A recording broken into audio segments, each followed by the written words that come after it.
Adik mendiang Vanessa Angel, Mayang Luciana Fitri baru-baru ini membahas soal perubahan fisik yang dialaminya. Mayang tak menampik sejumlah perubahan fisik di wajahnya semenjak melakukan perawatan. Tak puas dengan satu perubahan fisik, Mayang berniat melakukan operasi hidung. Anak kedua Dodi Sudrajat itu mengungkapkan sederet perubahan yang dialaminya.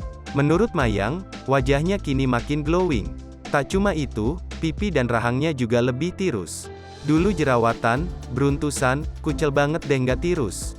Pipiku juga tembem banget, sekarang mulai ngebentuk rahangnya, mulai tirus juga, imbuh Mayang.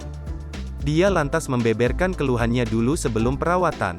Kini, tak cukup dengan merawat wajah, Mayang ingin memancungkan hidung. Bagi Mayang kini penampilan adalah hal yang paling penting. Mengingat dirinya telah menjadi publik figur.